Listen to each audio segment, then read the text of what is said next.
children, I am Rachna, your English teacher. You all are welcome to my class. Today I will teach you the first poem of 12th class, Character of a Happy Life. Poet of this poem is Sir Henry Wotton. He was a famous scholar, critic and poet of the 17th century. In this poem, the poet describes the qualities of a happy man. He says that only worldly possessions and money does not make a person happy. He has described what qualities a man should have so that he can lead a happy life. Children, please take out your pen and notebook to note difficult words and their meanings.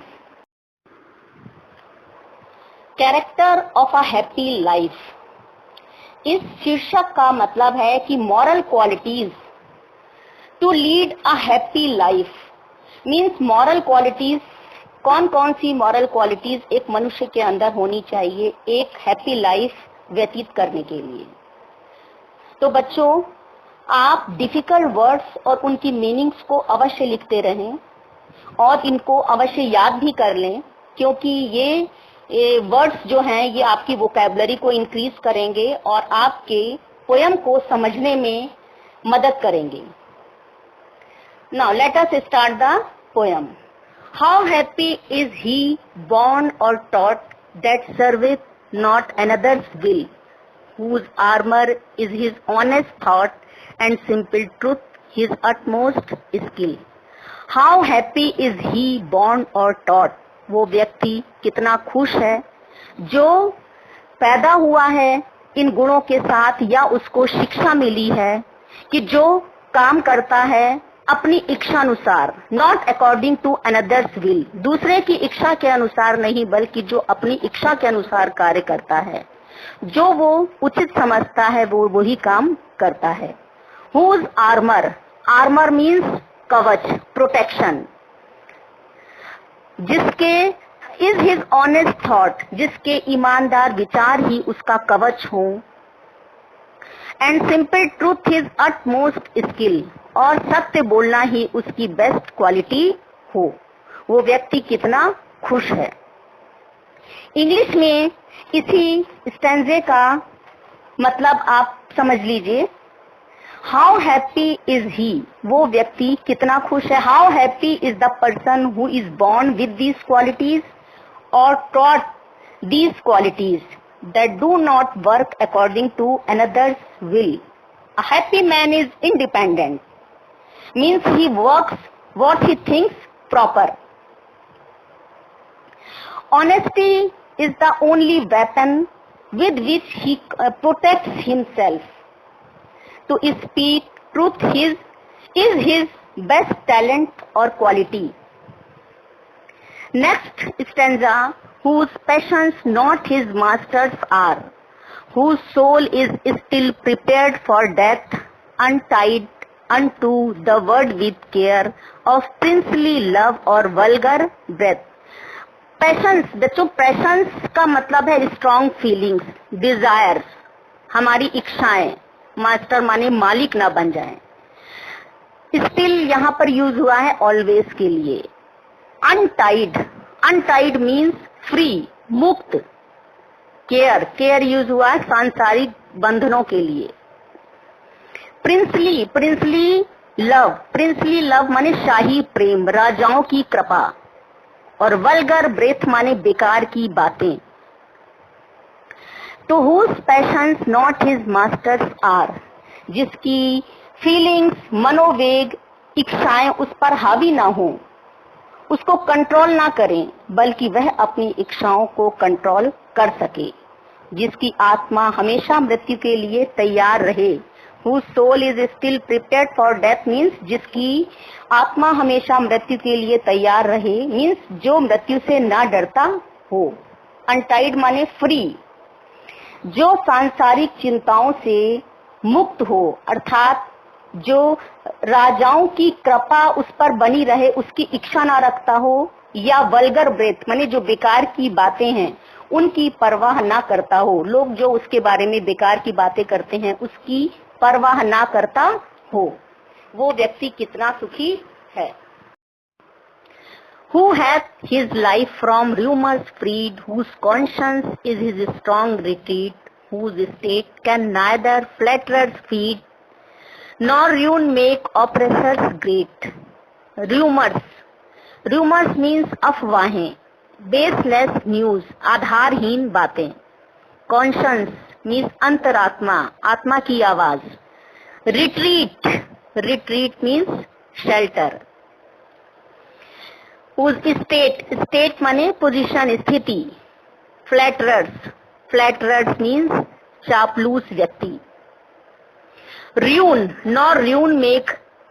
means विनाश बर्बादी, oppressors means अत्याचारी व्यक्ति, who have his life from rumors freed माने जिसका जीवन अफवाहों से मुक्त हो, whose conscience is his strong retreat जिसकी अंतरात्मा उसका शरण स्थल हो, यानी जब उसको कुछ समझ में ना आए तो वो केवल अपनी अंतरात्मा की आवाज को सुने, whose state can neither flatterers feed माने जो चापलूसों से प्रभावित ना होता हो, जो अपनी झूठी प्रशंसा से प्रभावित ना होता हो, नॉर ruin और ना ही जब वो बर्बाद हो, विनाश हो उसका, तो वो इतना दुखी ना हो जाए कि उसके ऊपर अत्याचार करने वाले व्यक्ति खुश हो जाएं, यानी दुष्ट अत्याचारी भी उसका कुछ बिगाड़ ना सकें। अब इसी को इंग्लिश में इसका explanation, he is not affected by the baseless news,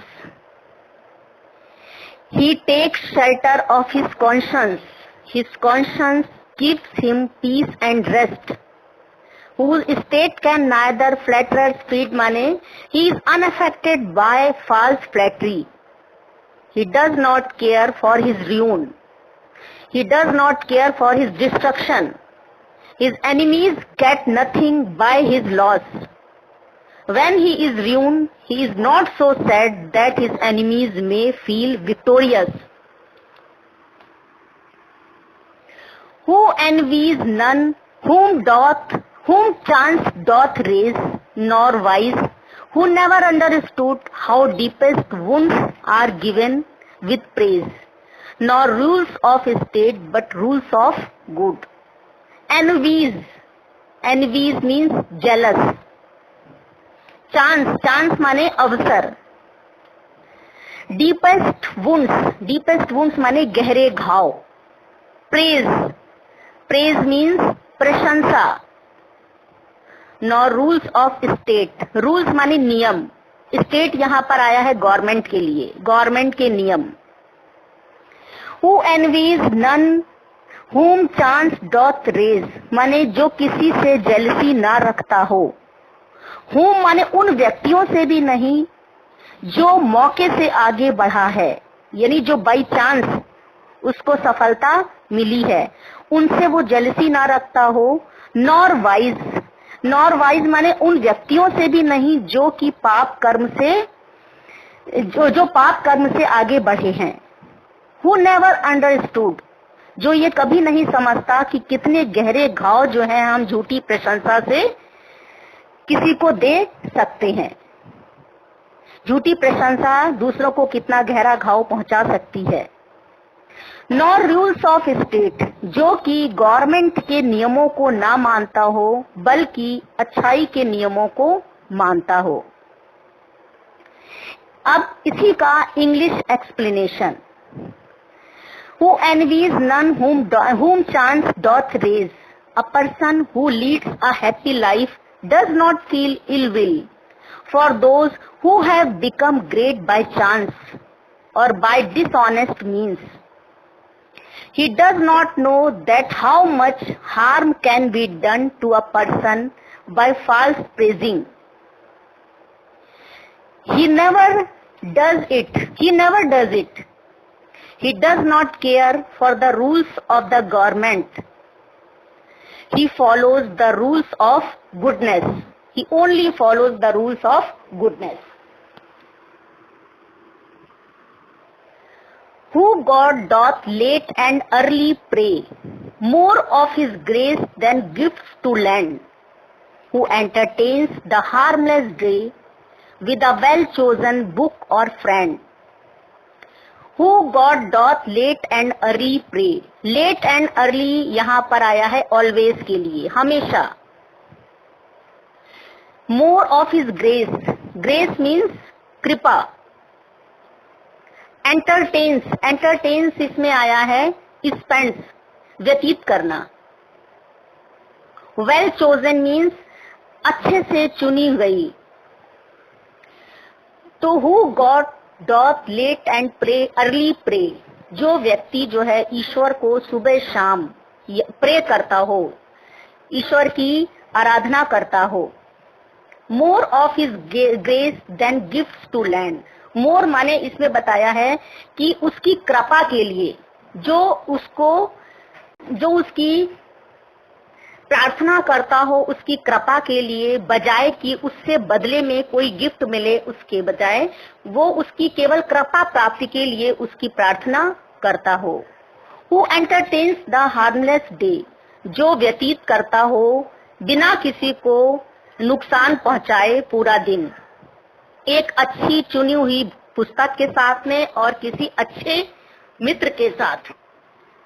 तो जो व्यक्ति सुबह शाम ईश्वर की प्रार्थना करता हो, उसकी कृपा प्राप्ति के लिए, ना कि उससे बदले में किसी गिफ्ट के लिए, जो अपना पूरा दिन बिना किसी को नुकसान पहुंचाए व्यतीत करता हो, एक अच्छी बुक के साथ में या किसी अच्छे मित्र के साथ में. इंग्लिश में इसी का explanation, he always praise to God. He has not selfish motive in his prayer. He prays to God for his grace. He does not want another advantage from God. He does not pray for any other gift or any return from God. He does not like to harm anyone. He passes his days in the company of a good book or a good friend. This man is free from servile bands of hope to rise or fear to fall. Lord of himself, though not of lands, and having nothing he hath all. This man is free from servile bands. Free means मुक्त. Servile bands means दासतापूर्ण जीवन. यह व्यक्ति दासतापूर्ण जीवन से मुक्त होता है. उसको hope means आशा, rise means उठने की, fear माने डर, fall माने गिरने का. उसको उठने की, सफलता की आशा हमेशा नहीं रहती और फेल्योर माने पराजय का कभी उसको डर नहीं होता. लॉर्ड ऑफ हिमसेल्फ, वो व्यक्ति अपना स्वयं का मालिक है, क्योंकि his desires are under his control, क्योंकि उसकी इच्छाएं उसके कंट्रोल में हैं, इसलिए वो अपना स्वामी खुद है. ये हो सकता है दो नॉट ऑफ लैंड्स, वो जमीन जायदाद उसके पास ना हो. And having nothing he hath all, कुछ ना होते हुए भी वो उसके पास सब कुछ है, वो रिच है. He is rich in heart, he is the master of the word in true sense. तो इंग्लिश में इसका एक्सप्लेनेशन है कि he does not work like a slave in the hope of success. He does not fear to face failures. These things do not affect him. He is balanced in nature. He is master of himself. His desires are under his control. Though he has no worldly possessions, in spite of being poor, he is rich in heart. He is the master of the word in true sense.